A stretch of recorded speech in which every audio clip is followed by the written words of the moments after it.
People pleasers are quite indecisive because they don't want to let anyone down.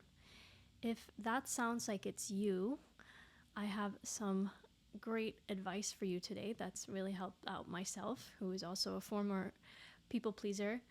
I still struggle with it every now and then. I don't think you ever really stop having a tendency to want to please people if that's something that's important to you. Today I want to share with you a different take on people pleasing that you may not have heard before, and share with you why I think it's problematic and some things I think you can do instead. So why is people pleasing such a problem? Well, if you have a tendency to always want to make people happy, you're probably saying yes a lot. If they ask for your help, they ask for your time, you're going to say yes because you don't want to let them down. You don't want to be perceived as someone who's not a nice person, which is also another element that plays into this. It has to do with how you have probably some insecurities about yourself. You don't quite feel comfortable saying no. But let me share with you why saying no is so important. First of all, when someone asks you for your help or asks for your time or whatever they need from you, most likely within less than a second, a split second, you already know what you want to say. Maybe not what you're going to say, but you've probably already made a decision whether or not you want to do said thing. Even if it's just going to an event that they're inviting you to. Most likely, you already know the answer. And it's totally okay to say, let me get back to you on that. Or I'll have to think about it. That's always an appropriate answer. I don't know is always a great answer, right? So you can defer to a little later and think about it, because sometimes maybe you just do need to think about it. You're like, yeah, I'd like to, because I've been in situations like that where I'm like, yeah, I would like to do this, but I also have a lot going on that day, or I don't really want to do this, but I know this is something that means something to this person. So here's the important thing, though, that I want to share with you today. Saying no, when you do want to say no, when you know for a fact that it's a no, I don't want to do this thing, I can't do this thing, or whatever it is, and you don't feel like you have a good enough reason. For example, you don't have an excuse like, oh, I have something going on that day, or I have to be somewhere, because that's an easy one, right? Oh, no, I'm sorry, I can't make it, I have to go XYZ. What you can say instead, well, like I said, you could always say, I'm not sure in the moment. But it is also totally okay to say, no, I'm sorry, I can't help you with that, or I'm unable to do so. And remember, no is a full sentence. You don't have to even give an explanation. You don't have to explain yourself to them. No is plain and simple. Now, this might take some practice if you're used to always saying yes. And keep in mind, once you start saying no, people around you who are expecting you to say yes because you always do, they might be a little confused at first, or even angry or frustrated that you're saying no. But again, here's the key. Saying no is both respecting your own boundaries and allowing the person asking for help to go find help elsewhere and to find someone who's actually able to do what they need. Because if you drag it out and you say, maybe, or yeah, let me think about it, if you know for a fact that the answer is going to end up being no, these are the times where you should say no immediately. Because if you drag it out, then this person is kind of counting on you. And then at the last minute, you're like, actually, no, I can't. And they're like, man, I was depending on you. I didn't find anyone else. The sooner you say no, the sooner they can go find someone capable of doing what needs to get done, whatever the thing is.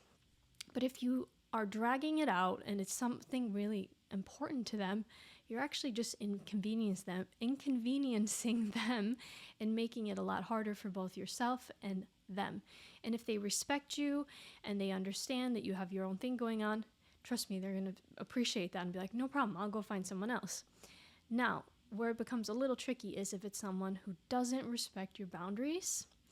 But this is also a very revealing thing, because if you start saying no and you start actually honoring what it is that's important to you and what you feel, and not allowing people just to use you all the time, you will start to notice the people in your life who never respected your boundaries to begin with. Even when you didn't have any, they weren't respecting the fact that you might have some things going on in your life, right?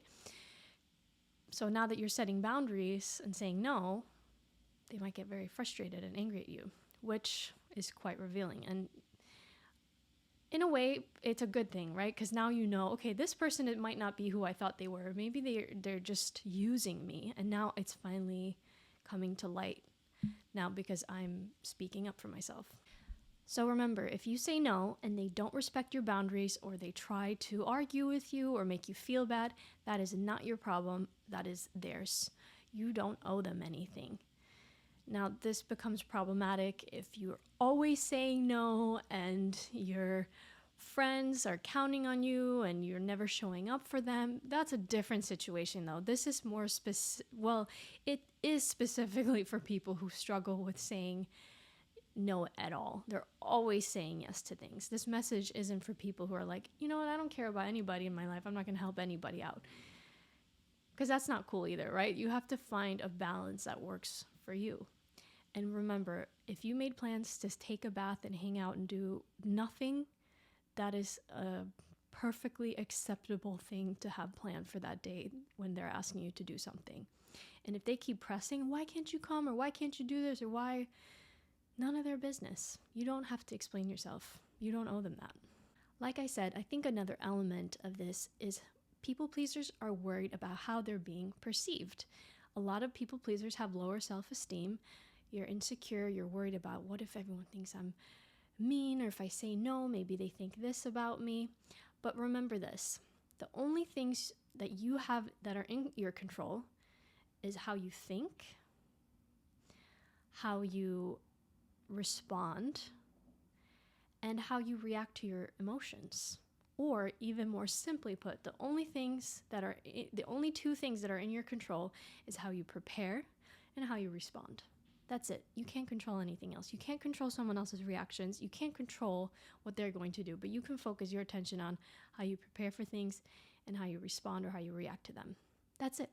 So if someone thinks that you're not a good person, or that you're not nice anymore because you're not saying yes to everything, that is not a reflection on who you are.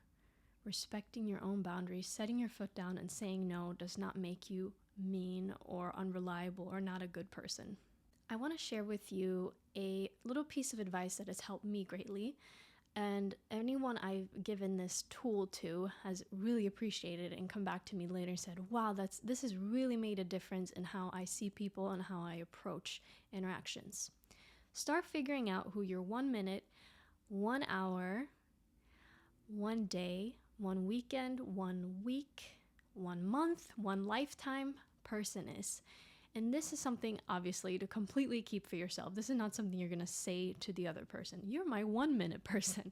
That would be quite rude and people would be very offended. So keep it to yourself. But in your mind, start deciding who you see as, this is someone who's just my 1 minute person. I say hello to them. How's your day going? The weather's really nice, isn't it? Whatever, small talk. Have a nice day. We'll see you next time. These are people you probably see at your local grocery store or places that you go on the regular, and people that you don't have to worry about having more than a 1 minute interaction with. Now keep in mind, any 1 minute person can become an hour person, a day person, a lifetime person even, like your life partner, and vice versa. Someone who was your life person can become a 1 minute person. So this can always change depending on circumstance. But this helps make interactions a lot easier, especially for people who are introverted or who are drained easily from social interactions. This can be a really helpful tool, and especially with dealing with people who you don't really enjoy being around. Keep in mind, a 1 minute person doesn't mean that they're not a good person or you don't even like them. Not necessarily. It could just mean that you two aren't very compatible. You don't have very many shared interests, or it's like a family member who you've tried to get through to 1,000,000 times and they're not listening and you're just getting tired of it. So you're just saying, okay, this will be my 1 minute person. I can say hello, be friendly, and move forward. I think when people start spending more time with someone than they are comfortable with, that's the most draining thing. When you're spending a day with someone who should be a 1 minute or 1 hour person. And it's totally okay. Sometimes you have friends who are like, you know what, I enjoy going to lunch with them, catching up with them every now and then, but I don't see myself spending a whole day with them, traveling with them, spending the weekend together. It's just not something I can see. And that's okay. And never feel obligated because someone else wants to spend more time with you, to give them more time than you want. You will be your very best self and your very most honest and true self if you only give people as much as you're capable of. Because at some point, if you're spending an hour or let's say a day with someone who should just be your 1 hour person, you're going to feel drained. You're not going to give them your very best. You're not going to give them the best version of yourself, and it's probably going to be a very fake interaction. That's why this is really important. I recently gave this tool to somebody who joked, and they were like, because I could tell they were struggling with someone, especially a family member they needed to be around who they were not looking forward to. And I shared this advice with them to help them out. And this person joked and they were like, I'm about to spend an hour with my 1 minute person. And I kind of laughed. It was kind of funny the way she reacted to it. But I think she still appreciated and took it as helpful. But what are some things you can do in situations where you feel like, okay, well, I'm spending too much time with this person? Well, you can set boundaries. You can try to have a conversation. If it's something specific that's bothering you, you can try to deal with it.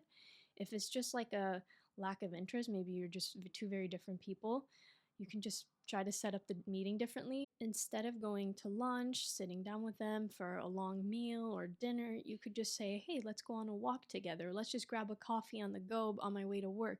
Try to plan the interaction in a way that gives you an exit strategy. Or just plan an exit strategy. For example, if it's someone that you're working with, like a coworker that you can't stand, because there are certain situations where you have to deal with people that you don't want to deal with just because you're at work or you're living in a certain situation where you have to cohabitate with people who you're not too fond of. Remind yourself that it's temporary and create an exit strategy. How can I get myself out of this? This is not long term. Do I need to save up a certain amount of money? Do I need to figure out where I can move? Do I need to figure out a different job I can get if I don't like my boss or a colleague? Or again, can you address it and try to deal with it? That is always the best first approach, is saying, let me try to deal with this. And if nothing can be done, then you have to set up boundaries and say, you know what? Let me just try to distance myself from this person or try to find a way out of here. And again, if it's someone that you just have to deal with for whatever reason, remind yourself this is a short interaction. I've had that happen with family or someone that I just find incredibly draining. They're just negative. The entire interaction with them is just a complaint. They think that complaining is a form of small talk, which drives me crazy. I just stand there and I remind myself, this is my 1 minute interaction, or maybe even just 5 minute interaction, and I'm gonna leave and I'm gonna go back to my life and I don't have to worry about this. Sometimes it's a good reminder for yourself to kind of calm your nervous system and remind yourself that this isn't going to last forever. This moment will pass. I don't have to be around this person all the time. I'm just here to say hello and I'm leaving again. I wrote down in all caps, you don't owe anyone anything but respect. I would also throw honesty in there. It's always important to be honest and respectful. But you don't owe anyone anything. You don't owe them an explanation of why you don't see them as often anymore or whatever, unless they want to know. If they're truly open and want to understand, hey, I don't see you as much. Is there something going on? That's great. That means that they're actually willing to hear you out, maybe even change their behavior if anything needs to be addressed. But at the end of the day, you don't owe anyone anything. You owe yourself the best life that you can give yourself. And again, you just owe everyone else just respect. Respect who they are, respect their boundaries, and they also owe you that in return. And if they can't give that to you, again, do whatever you can to distance yourself from that person. Keep in mind, you attract your tribe. That is a saying that goes for anything in life, whether it's your friends or who you hang around with at work. The people who are like you will be attracted to you. So if you don't like who you are when you're around a certain group of people, or you feel like you've outgrown a certain people, don't worry about losing them. Worry about losing yourself trying to please other people. Worry about losing this new elevated version of yourself that you've grown into and ruining your own progress and all the work that you've put in to become this person, trying to please them. Because most people, they just want to hold you back. They want to keep you wherever they are in life so they feel less bad about not making the changes that they probably know that they need to make. That's all I had for today. It's probably going to be a little bit shorter today. I feel like it was quite concise. I think I like keeping it a little bit shorter. I feel like my 30-minute videos are on the long side, and I'm like, I don't think anyone wants to listen to me go on for that long. I want to leave you with one final thought to always remember and to remind yourself of. Don't light yourself on fire to keep others warm. You don't have to kill yourself to make other people happy. You don't have to ruin your own life, your progress, and everything you've worked so hard for in your life for someone else. You can help them light their own fire. You can help them with their problems or whatever they're going through at a distance. You don't have to kill yourself trying to please other people. That's not your job. I hope you have a wonderful day. Take care of yourself as always, and I'll be back for more.